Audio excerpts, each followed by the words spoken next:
It's absolutely crazy how much flack media reviewers get online, especially when you take a look at what they're doing on a daily basis, simply voicing their opinions on what big budget studios are doing with beloved IPs. Like, it's, in the grand scheme of things, it's rather inconsequential stuff. It's not life-changing, world-moving work. It's just, editing some clips together, putting a voiceover over the top of it, and holding up a mirror to modern Star Wars and just telling you how bad it is. In general, that's basically what happens. But every other day, it seems, especially recently in a post-canceled Acolyte world, these concentrated and targeted harassment campaigns to get all of these people taken down, it's getting a little bit tiresome. And you got this Crimson Mayhem fellow thing.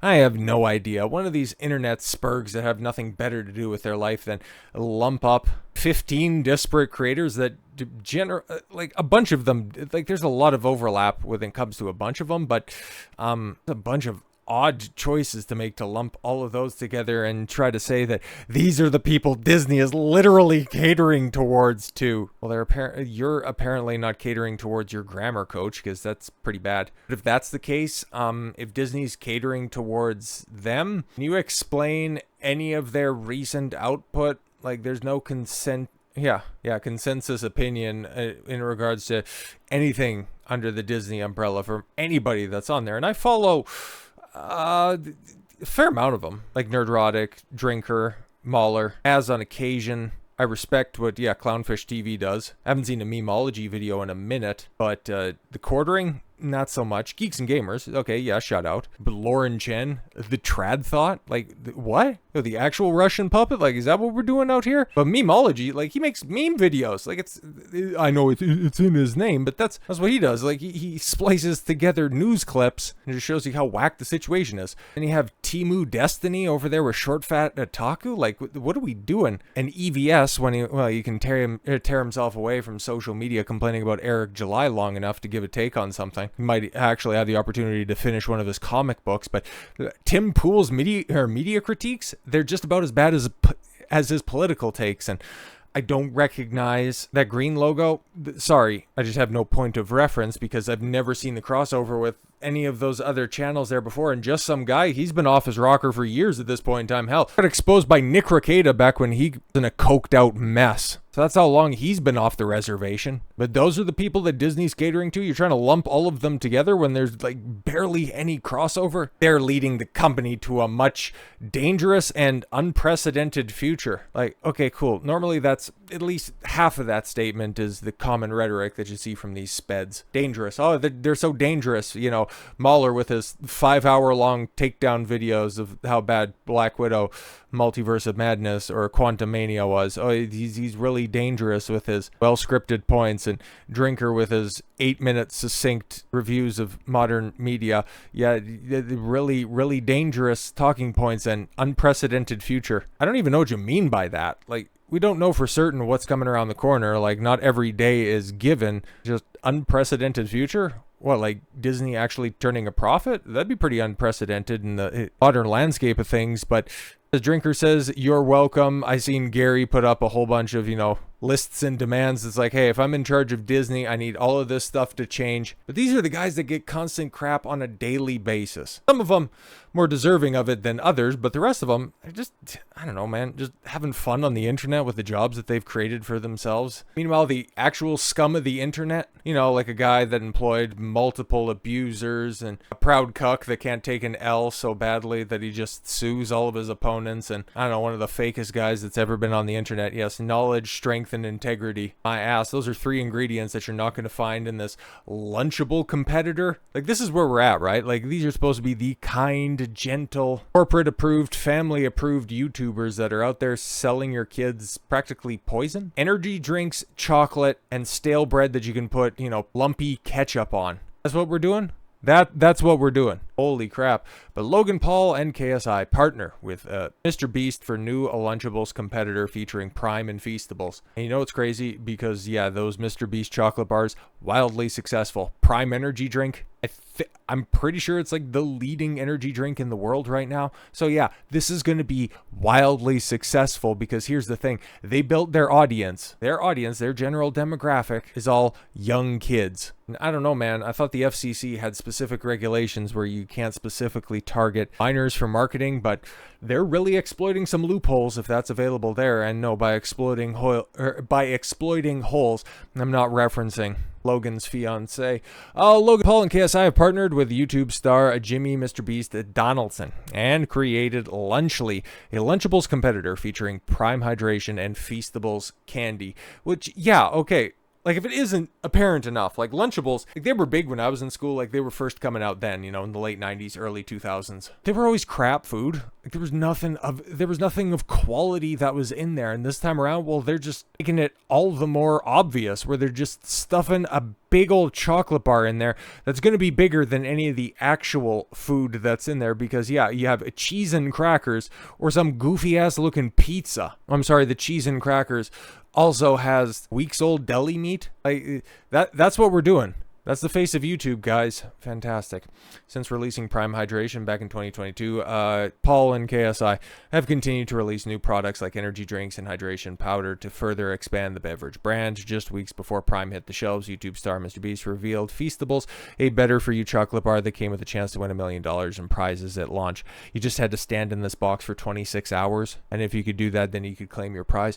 During an Instagram Live on September 16th, 2024, Prime revealed a partnership with MrBeast to create the newest product, Lunchly, which is a competitor to the iconic Lunchables brand, featuring 3 different entrees. Nachos, great for kids for lunch. Pizza, yep, exactly. And turkey snackums. Yeah, turkey, cheese, yeah, and crackers, and a big old bottle of Prime, and a big old chocolate bar. There's your lunch, kids. Eat up.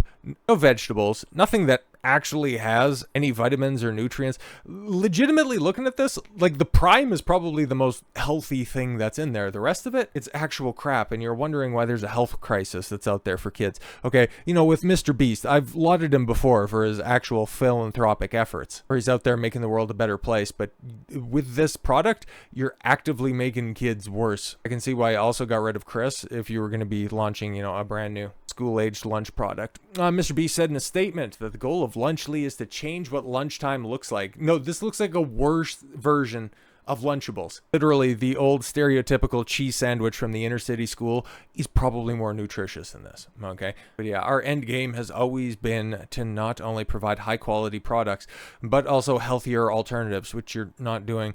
And that's why we're entering the lunch grab and go market. It's dominated by Lunchables since we were kids ourselves, and it's time to provide a better option for those looking for convenient, healthier choice, which you're not offering. And it's lies like this that are getting actively called out, because we have MrBeast's response to this. Lunchables sells hundreds of millions of units and countless people eat it. Our goal is to give people a better for you alternative. Our turkey meal is an example of 80 less calories, 60% less sugar, more electrolytes, and we use real cheese, and they use cheese product. They can't call it cheese, higher quality meat, etc. Obviously, eating fresh chicken and broccoli is healthier, but if someone is gonna eat a pre-made meal like this, which millions of people do through Lunchables, then I think giving them a higher quality version at roughly the same price is a net good, in my opinion, and why we launched Lunchly. Also, as we get economies of scale and can get things cheaper, we will only be improving the product more and more. Now, here's the thing. When you're talking about, you know, providing lunches for kids, you have 80 less calories. Growing bodies need energy. They need high quality energy. You're not getting that out of cardboard flavored cheddar cheese crackers, okay? But we use real cheese. Great. What are the ingredients in that cheese that makes it shelf stable? Higher quality meat.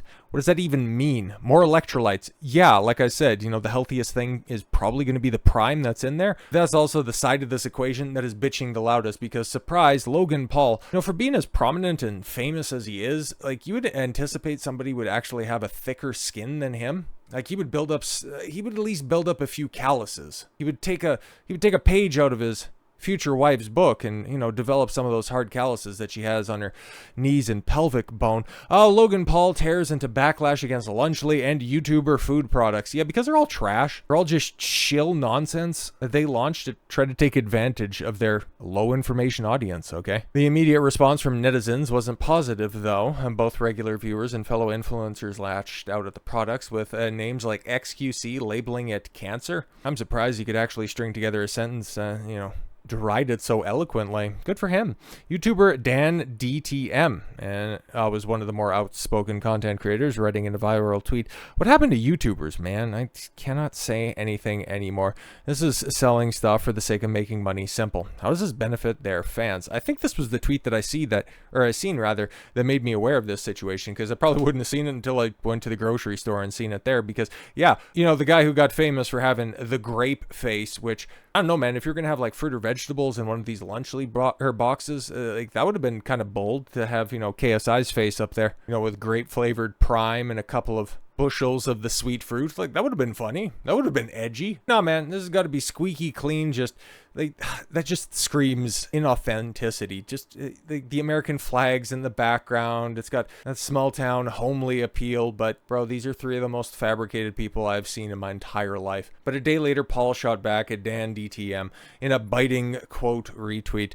"I'll tell you what happened to YouTubers, hero. We spent our lives creating content. Bro, you were on Vine making 7-second videos. Shut up like you were down there in the content mines. I've been down in the mines filming videos for 14 hours. It's like, yeah, and now you fake fight for millions of dollars and get into squabbles with old hacks with bad knees. Like, what are we doing, dude? We spent our lives creating content and building our brands. Now we want to build businesses that we will eventually have to settle half with our whore future wife. Like, okay, cool. I'm not exactly going to take any advice from you, Logan. Like, I see what you've done, okay? Like, you've created quite an empire out of very, very, very minimal talent. But taking long-term planning advice from you, you're wifing up the town bicycle. How can we take you seriously? Don't say anything when Lunchables faces bans for allegedly containing lead, but we create a better version. You're upset, then don't eat it. Oh my God, this is the same stuff whenever we talk about certain types of media. Oh, it's not made for you. The kids' stuff is supposed to be bad. Oh, it's supposed to be of low quality. If you don't want it, just don't eat it then, bro, because other people will get out there and be poisoned. Oh, just because Lunchables has lead doesn't mean that we can't put vacuous empty calories in our lunch alternative. Oh my God, this is what we're doing, huh? That's not all. Paul went off to rebuff YouTubers and sports medicine specialist Dr. Brian Sutterer and hit out at Prime Hydration's electrolytes. Okay, yeah, because I've been just, generally giving it credit for having electrolytes. I don't know the breakdown of it. Like, what's your percentage of potassium that you're providing? Magnesium? Is it too high in sodium? Because, yeah, you could just crank it up with table salt as much as you want. Say, hey, our drink is full of electrolytes, when in reality, you're just running a bargain basement diuretic. But, okay. Sodium getting rebranded as electrolytes. Oh, we'll be taught in marketing textbooks day one. Oh, so that's what it actually is then, huh? Crazy how even sports medicine doctors can't tell the difference between sodium and potassium. The referenced 400 milligrams of electrolytes is the potassium in Prime. Oh, really? Well, this is far from Paul's first foray into critical viewers.